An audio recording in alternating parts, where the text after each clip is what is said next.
अस्सलाम वालेकुम, this is Moeed पीज़ारा। मैं गुज़िश्ता कई घंटों से ये वीलॉग रिकॉर्ड करने की कोशिश कर रहा हूँ, लेकिन मैं इसको रिकॉर्ड नहीं कर पा रहा।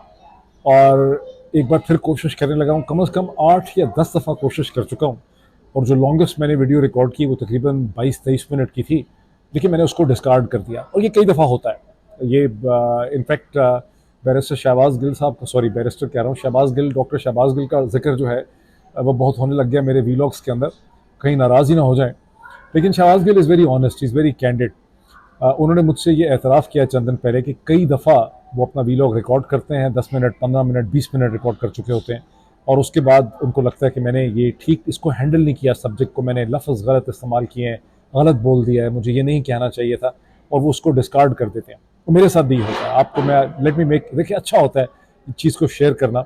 मेरे साथ ये दर्जनों दफ़ा, अगर 100 दफ़ा ये नहीं हो चुका तो कम से कम दर्जनों दफ़ा मेरे साथ ये हुआ है कि मैंने 5 मिनट, 10 मिनट, 15 मिनट तक एक चीज़ रिकॉर्ड की है। और आज तो खैर बिल्कुल ही हद हो गई है कि 23 मिनट्स तक मैंने एक वीलॉग रिकॉर्ड किया और उसके बाद मैंने उसको डिस्कार्ड कर दिया, और ये मेरी 7वीं 8वीं अटैम्प्ट है।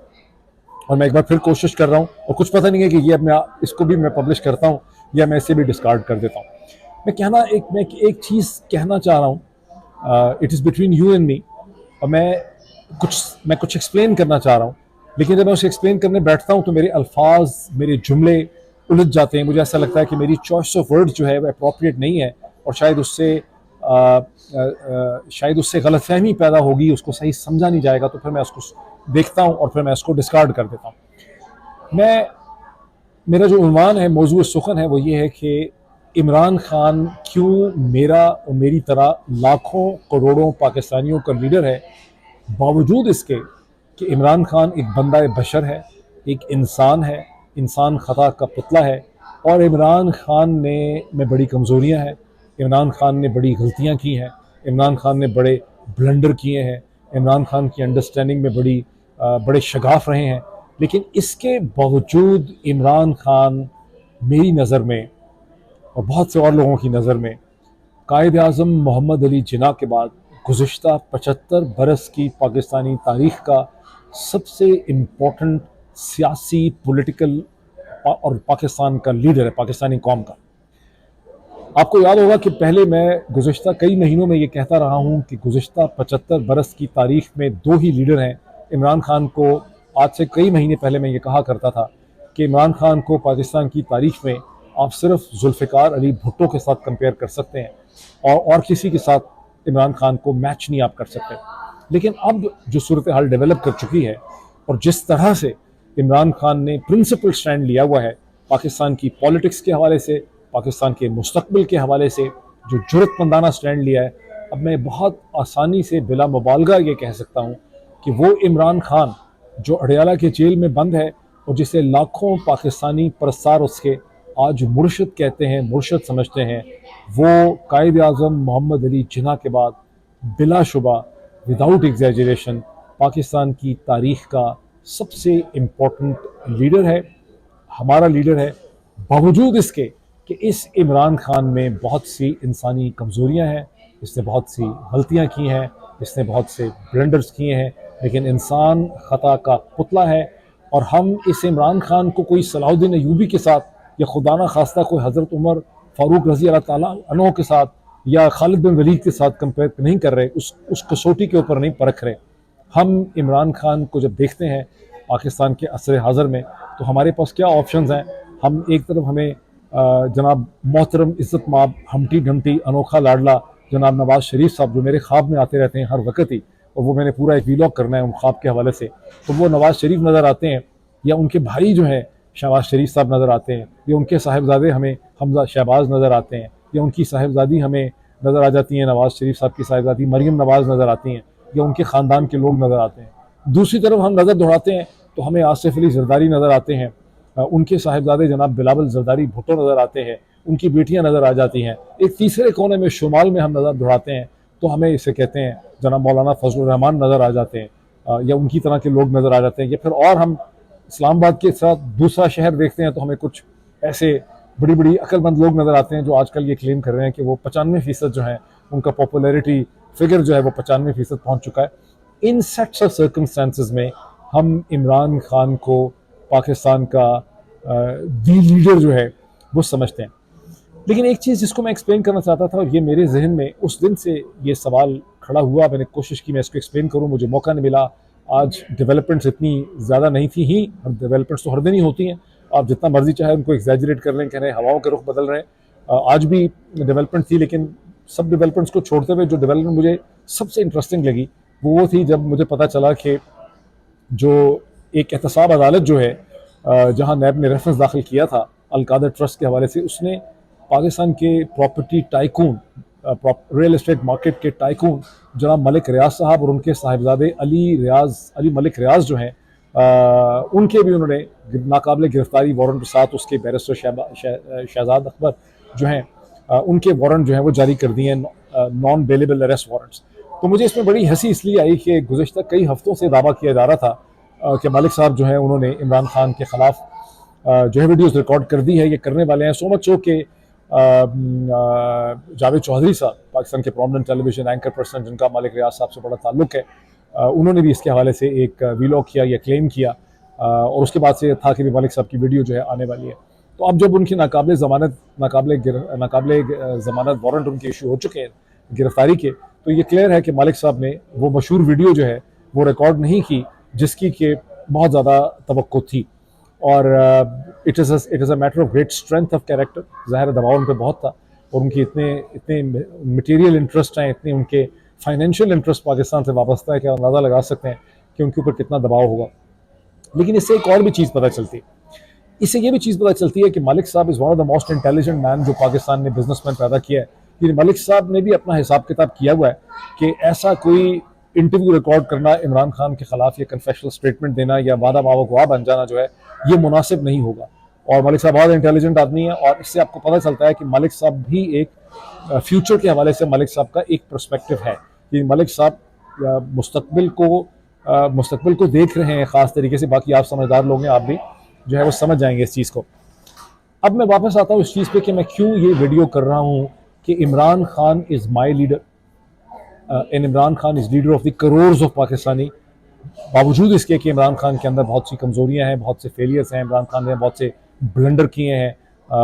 उस्मान बुज़दार को चीफ मिनिस्टर बनाना एक ब्लंडर था, रेहाम खान से शादी करना एक ब्लंडर था, बाजवा साहब को एक्सटेंशन देना एक ब्लंडर था, और इस तरह की एक लंबी लिस्ट है, 100 के करीब जो है चीज़ें हो सकती हैं। फॉर इंस्टेंस मैं इस नतीजे पे भी पहुँचा हूँ कि अप्रैल 2022 के अंदर नेशनल असम्बली से जो है उस वक्त निकल जाना और नेशनल असम्बली के अंदर ना रहते हुए स्ट्रगल करना भी मुझे ऐसा लगता है कि ये एक इमरान खान ने एक मिस्टेक की। और अगर वो सिस्टम के अंदर रह के स्ट्रगल करते तो पावर डायनामिक्स इतने ज़्यादा उनके हाथ से बाहर ना होते, बिकॉज उनके मुकाबले में जो पॉलिटिकल अरेंजमेंट था जनरल बाजवा और एस्टेब्लिशमेंट के पास, उसके अपने अंदर बहुत ज़्यादा वीकनेसेस थी। और इसमें कोई शक नहीं है कि इमरान ने बड़ी बहादुरी का मुजाहरा किया, बहुत बड़ी उन्होंने एक पॉपुलर प्रोफाइल जो है वो डेवलप कर ली, और बेसिक असम्पशन उनकी ये थी कि पाकिस्तान के लोग जो हैं उनके पास ताकत है, आवाम की ताकत है। लेकिन हम देखते हैं और समझते हैं, और ये चीज़ साबित हो चुकी है कि पाकिस्तान के अवाम बहुत ज़्यादा ताकतवर नहीं है। ख़ास करके पंजाब के अंदर जो पाकिस्तान के अवाम है वो शऊरी एतबार से भी और स्ट्रक्चरली भी जो है कल्चरल तरीके से भी खासे कमज़ोर हैं। उनके ऊपर बहुत ज़्यादा कंट्रोल जो है वो सिस्टम, इंतज़ामी ढांचा जो है उनको अपने बड़े कंट्रोल में रखता है। तो इमरान खान ने बहुत सी मिस्टेक्स की हैं, लेकिन उसके बावजूद इमरान खान की इम्पोर्टेंस जो है वो कोई कम जो है वो नहीं होती है। इसका जो एक ख़ास कॉन्टेक्स्ट है, चंद दिन पहले मैंने 20 नवंबर के बाद मैंने एक वीलॉग किया जिसमें अपना मजाक उड़ाते हुए मैंने कहा कि मुझे अंदाज़ा नहीं था कि इमरान खान के साथ खड़ा होने की क्या कीमत हमें अदा करनी पड़ेगी, और इतना बड़ा मैं कमांडो नहीं था। कहते हैं कि तंज की दुनिया में जो एक बहुत बेहतर तंज ये होता है कि आप अपना मजाक उड़ाएं। अगर आपने किसी को हंसाना है, आपने मजाक करना है, आपने तो अपना मजाक उड़ाएं, अपनी किट लगाएं। ये सबसे बेहतर जो है ये सेफ चीज़ है, इसमें आप किसी और को रंज नहीं पहुंचाते। तो मैंने अपना मजाक उड़ाया, लेकिन उस पर बाज़ लोगों ने कमेंट्स ये किए। एक साहब ने तो कमेंट किया कि भाई मोहित पीज़ादा ने सरेंडर कर दिया है, इमरान खान का से पहले फ़ायदा लिया, बहुत ज़्यादा पॉपुलर हो गया इमरान खान की वजह से, और उसके बाद अपना यूट्यूब चला लिया, बहुत अमीर हो गया पता नहीं शायद, और उसके बाद अब इसको चाहिए कि पाकिस्तान जाके ये प्रेस कॉन्फ्रेंस करे और यहाँ बैठा क्या कर रहा है वगैरह वगैरह। और हाँ, शायद उन्होंने ऊपर ये भी लिखा कि मैं पाकिस्तानी अमेरिकन हूँ या अमेरिकन पाकिस्तानी हूँ, और समथिंग लाइक दैट। उन्होंने अपनी टर्म भी जो है वो इस्तेमाल की।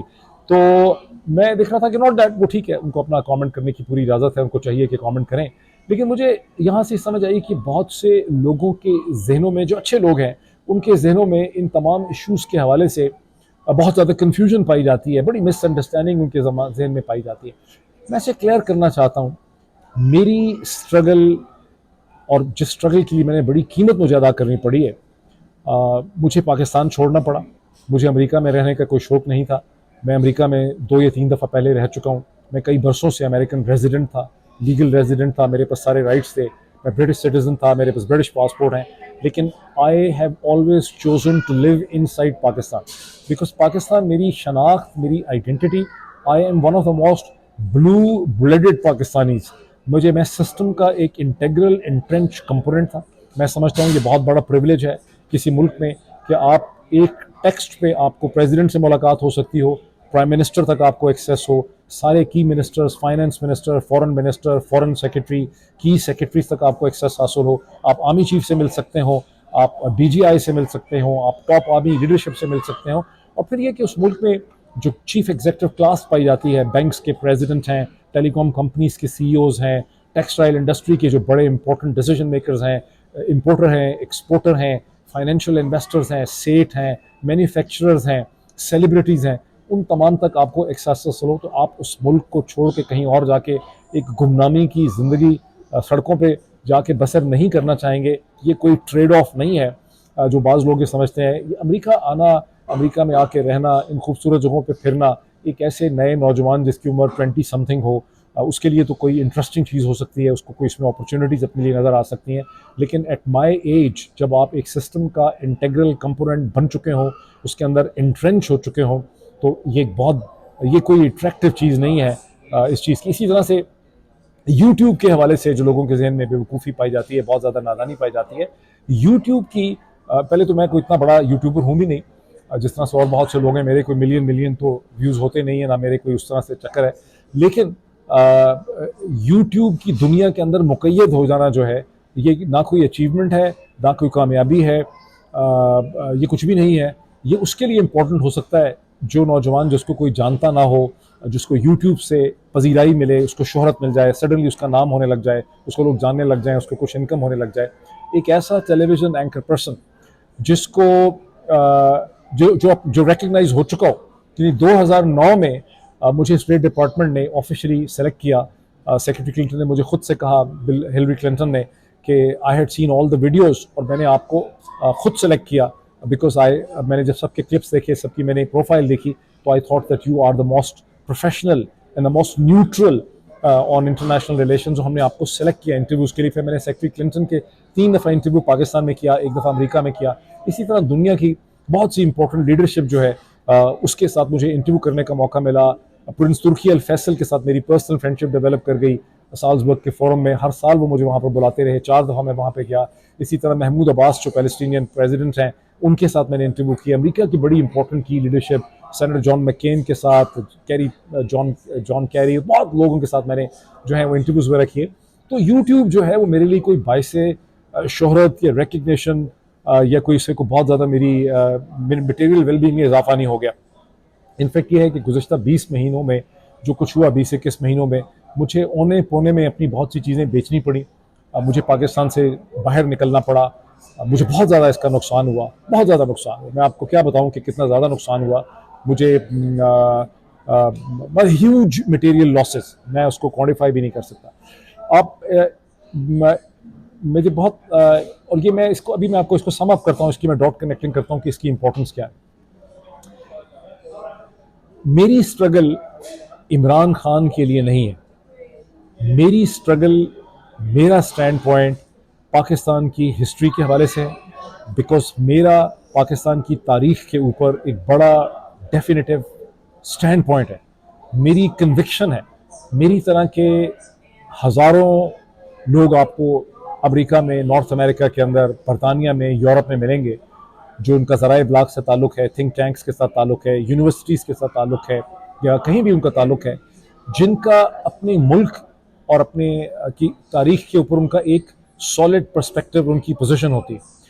बदकिस्मती से चूँकि पाकिस्तान के अंदर ऐसा नहीं है, हमारे अक्सर ज़राए इब्लाग के लोग जो हैं वो फसली बटेरों के तौर पर एक्ट करते हैं और उनका कोई स्टैंड पॉइंट नहीं है पाकिस्तान की तारीख के ऊपर, पाकिस्तान के मुस्तकबिल के हवाले से। इसलिए तासुर ये है कि अगर आप किसी को सपोर्ट कर रहे हैं, अगर आप इमरान खान को सपोर्ट कर रहे हैं या आप इमरान खान के ख़िलाफ़ हैं, तो आपके कोई मटेरियल इंटरेस्ट जो हैं वो उससे वाबस्ता होंगे। मुझे ला इलाहा इल्लल्लाह मुहम्मद रसूलुल्लाह इमरान खान से कभी टके का फ़ायदा नहीं हुआ। इमरान खान से मुझे कुछ नहीं मिला, ना मैं एप्लीकेंट था, ना मैंने कभी ये तवक्को की कि इमरान खान ने मुझे कोई MNA बनाना है, MP बनाना है, मेरे किसी अजीज़ रिश्तेदार को कहीं फिट करना है, कोई सेनेटर बनाना है, कोई एडवाइज़र बनाना है, कोई SAPM बनाना है, कोई कॉन्ट्रैक्ट दिलाना है, कोई इंपॉर्टेंट लोगों से मेरी इमरान खान ने मुलाकात करवा देनी है। ऐसा कभी कुछ नहीं हुआ। इमरान खान इससे ख़ुद अच्छी तरह से वाकिफ़ हैं और मेरा ख्याल है तहरीक इंसाफ के तमाम इंपॉर्टेंट जो डिसीजन मेकर्स हैं वो भी इस सूरत हाल को समझते हैं। So I have only suffered when it comes to materially.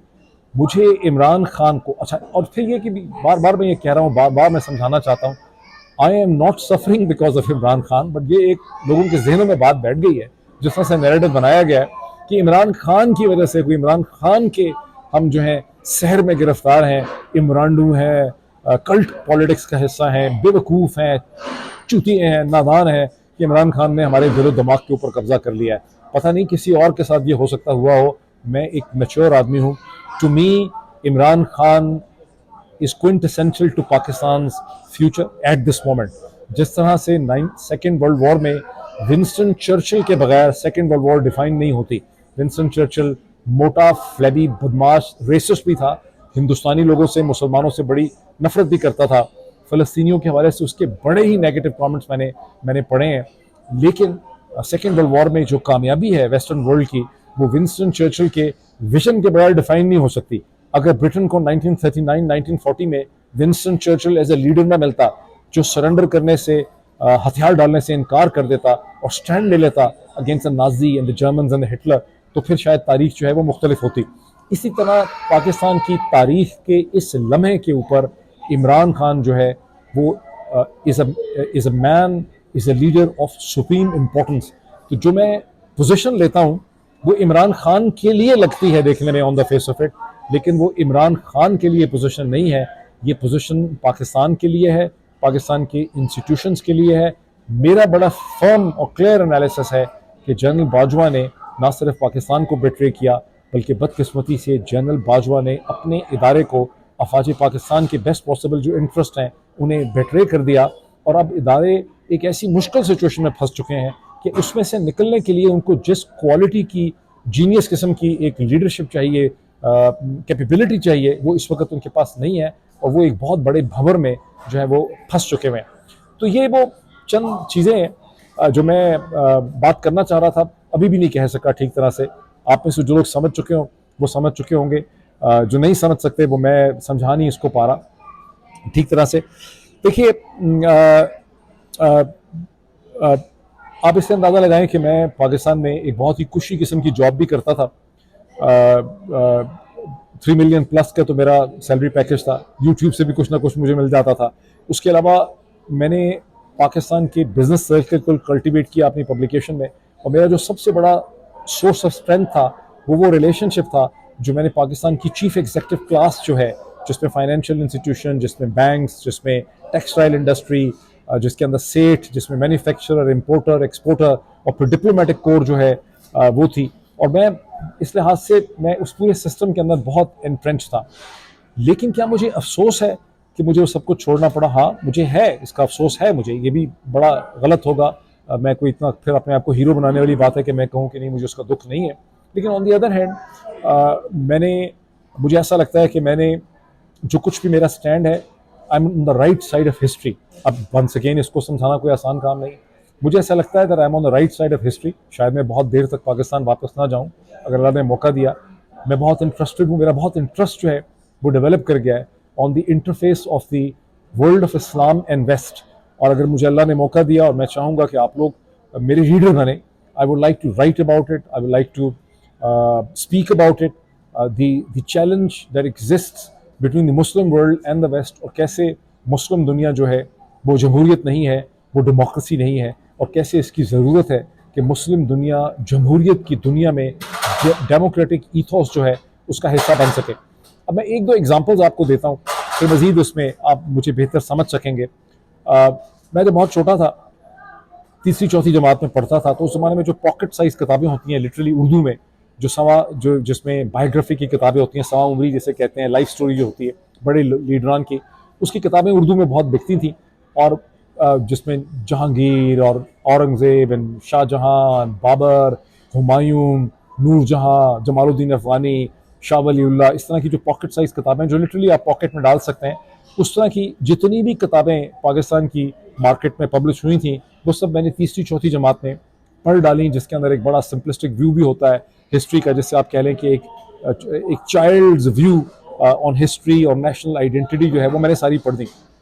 उसमें मैंने एक किताब जो है एक ऐसे शख्स की पढ़ी जो इतना मशहूर, जिसकी इतनी इम्पोर्टेंस है दुनिया की तारीख में कि अमेरिका के स्कूल के बच्चों को भी अगर आप उसका नाम पूछेंगे तो उनको भी उसका पता है कि वो क्या शख्स था, इतना इम्पोर्टेंट शख्स है वो दुनिया की तारीख में। और 8वीं 9वीं जमात में मैंने पहली दफ़ा एक हिस्ट्री की थोड़ी सी सीरियस किताब मेरे हाथ में आई, एक अमेरिकन हिस्टोरियन की, जिसका नाम था हैरोल्ड लैम्ब। और जब मैंने वो किताब पढ़ी तो मुझे पता चला कि वो जो शख्स था, वो जो इतना अजीम कैरेक्टर है इंसानी तारीख का, दुनिया की तारीख का, उसको ज़िंदगी में मार ही मार पड़ी। मैं जिक्र कर रहा हूँ उस शख्स का जिसका नाम है Zahiruddin Babur, the founder of the Mughal Empire. जो मैंने उसकी बचपन की किताब पढ़ी तो उसमें सिर्फ कामयाबी थी, छोटी सी किताब थी, मेरा ख्याल 30-40 सफ़ों की, जो पॉकेट साइज़ किताब होती, तो उसमें एक स्ट्रेट सक्सेस थी, कामयाबी ज़बरदस्त, मुगल एम्पायर बन गई, इब्राहिम लोदी को शिकस्त दे दी, पानीपत के मकाम पे राना सांगा को शिकस्त दे दी, वगैरह वगैरह एंड सो ऑन। लेकिन जब मैंने हैरोल्ड लैम्ब की किताब पढ़ी ज़हीरुद्दीन बाबर के हवाले से, तो मुझे पता चला कि अल्लाह की पनाह है कि ज़हीरुद्दीन बाबर को 11 बरस से लेकर 30 बरस तक, जब तक वो बेचारा मुगल एम्पर बना और उसने मुगल एम्पायर फाउंड की, उसको मार ही मार पड़ी। सेंट्रल एशिया में वो हमेशा घोड़े की बैक पे ही था और उसको पलक झपकने में दौड़ना पड़ता था। अगर कामयाबी होती थी तो फिर शिकस्त हो जाती थी। तो उसकी ज़िंदगी शिकस्त से, फेलियर से, नाकामी से, पिटाई से भरी पड़ी थी। और अगर उसकी ज़िंदगी में 2-4 सक्सेसेस हैं तो उसमें एक पानीपत की जंग है जहां इब्राहिम लोदी को उसने शिकस्त दी, या उसके बाद राना सांगा ने जब हमला किया दिल्ली के ऊपर तो उसको उसने जो है वो शिकस्त दी। इससे क्या पता चलता है? एक चाइल्ड्स व्यू है तारीख का और दुनिया का, आइडेंटिटी का, और दूसरा एक मैच्योर व्यू है। चाइल्ड व्यू जो है वो चीज़ों को ब्लैक एंड वाइट तरीके से देखता है, जब मैं तीसरी चौथी जमात में था या 5वीं जमात में था।